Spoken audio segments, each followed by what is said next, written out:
Okay, we're gonna go first through up, these kind of this fast. is actually updated. We just updated the supplier that we get these like Wiimotes from. They just changed the look a little bit. They're white, not black. Hey, it's not a big deal. They work great. They're awesome. We have them in the store. Add Wiimotes to your project. Okay. Due was in and out of the store in a minute. Due, we had a shipment of 24. This is the ARM Core SAM32 version of the Arduino. It's cool. It has USB client and host. Oh no, sorry. This is the Mega ADK. Which sorry. It looks identical. We did have the Due this week. We did sell out. Hopefully we'll have more in stock. This is the ADK R3, which looks very similar, except it has large USB jacks. Yeah. Which is how I recognized it. That's my fault. I'm getting tired. I'm sorry. No, it's cool. But I recognize it. This is the ADK R3. Great when you want to do Android stuff with your Arduino. This is the official version from the Arduino team. It's lovely. We have some in stock for R3 now. Cables. Pigtails. These are some basic pigtails. Actually, I think I forgot to bring this one with me. Let me check. No, I didn't bring them. But basically, they're 2-pin. 0.1 spacing like Molex connectors and then like a foot-long cable on the end. I'll show them in some projects. We actually got them for something else and then it didn't work out. And I was like, you know what, these are pretty handy. Yeah. I thought these would be useful for using our PWM breakout and you want to like control LEDs because they'll just snap into perf board or breadboard and like you put some headers on it. So they're kind of cool, little cables. Yeah.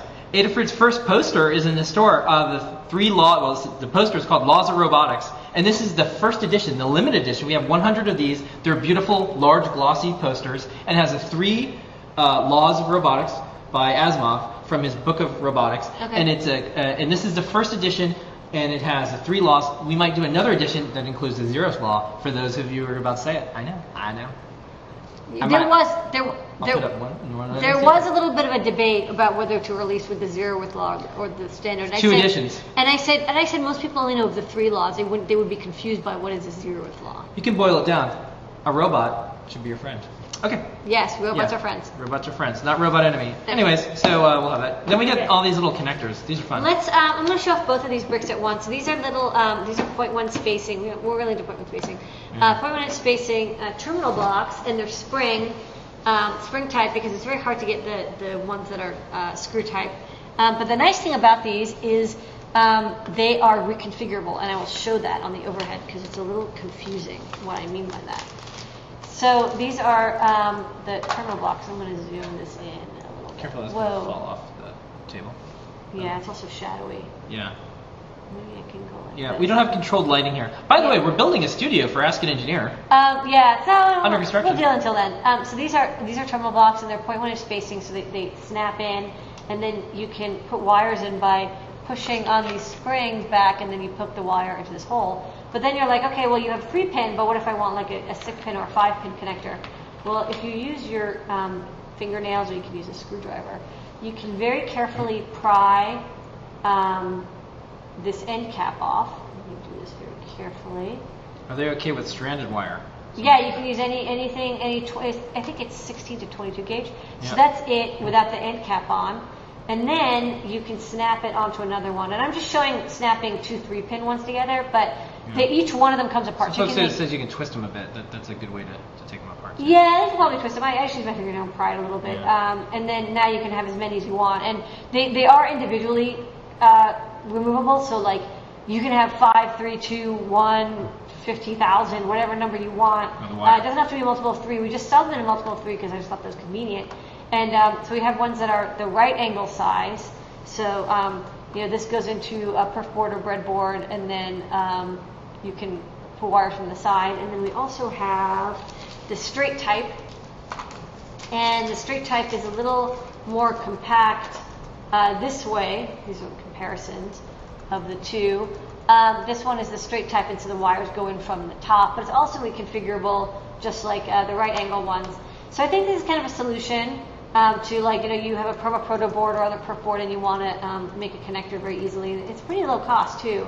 You get a pack of these for a couple bucks, and there's 2 connectors which I actually like, and that's for mechanical strength. So these two pins are connected together on each one, but so you solder 2 pins per block. They're super handy. They're very I like handy. that you're looking out for people. Very handy. Okay, next up, we got these nice little displays here. Yeah, I'm gonna just show the. Yeah, do you want me to just like go, because this is like all of them right here. This is, isn't it? Yeah, so Everything? this is these are a little mini display, and we have it with a backpack too. And it's just like crazy bright white, and they're very beautiful. They're unfortunately expensive because they're white LEDs. Okay. Look at that. That looks like the photo. Yeah, so there you go. And it's flickery because of the, the camera resolution, the camera refresh syncs up somehow. So it doesn't actually flicker in real life. You don't see that. It's just the video camera. But yeah, this is the backpack version, so you can control it with I2C. And this is on the dimmest setting too. Yeah, they were super bright. They are killer bright. Okay. Beautiful white LEDs. Let's keep moving. For luxury. Okay. We can make this. LED projects. All right. We got the clickies. We got these clickies. Yeah, hold on. Some people call them counters. They're counters, but I call them clickies. They're clickies. We got large and small versions of these. Yeah, these were actually shown on a show and tell. Yeah. And then right after this, we're going to show a couple Halloween things. Yeah, I'll just show this one. We have two versions. We have a large and a small, but I'll just show the small one. Okay. So the large one is just bigger. I don't know exactly what that went. I don't know. Stuff was in a pile. So yeah, you click the buttons to increment each one. And these are also snap apartable, and you just press fit them together so you can connect. We sell them in packs of 5, but if you want 10 in a row or 3 in a row, you can configure it the way you want. And then you have this little end cap that fits on, so you can snap into a bezel nicely. Very nice. And on the back, there's 11 contacts, and so there's one common contact in the middle, and then each one of these is numbered. You can see the numbers very small: 5, 6, 7, 8. 0, 1, 2, 3, 4, etc. And then as the number, like when it's displayed 7, that means that the 7-pin contact is shorted to ground. So it kind of makes it easy for you to do like kind of weird, cool interface stuff.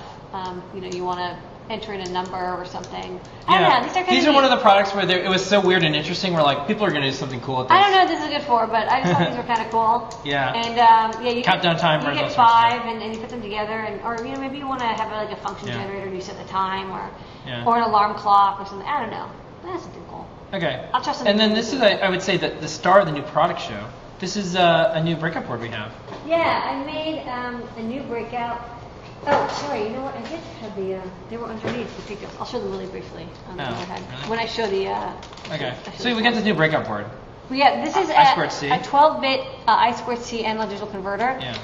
So I got this for boards like the Raspberry Pi where you don't have analog digital converter built in. And it's I2C, which is very handy. And you can connect up to 4 at a time. And there's power ground, I2C, and address pins. You can select up to 4 addresses and then 4 inputs. And what I thought was really cool about this, it's a little expensive, but it has a programmable gain amplifier. So it'll give you up to 16 times internal amplification. There you go. This is the chip right here. And you can do a differential or single-ended. And this is a 3.3 kilosamples per second. And we put some ferrite beads on it and some pull-ups and all that good stuff. And I think it's a really good ADC. Like I was looking for a really good I2C analog digital converter, and this is a 12-bit one. We'll have a 16-bit one shortly. It's the same chip, so we just have to. You're on a roll. And these are the pigtails. Okay, great. So yeah, this is a 2-pin Molex connector here. So and these stack side by side on a 0.1 inch, or they stack long ways on a 0.1 inch. Like they stack any way you want on a grid, and then on the end there's just a.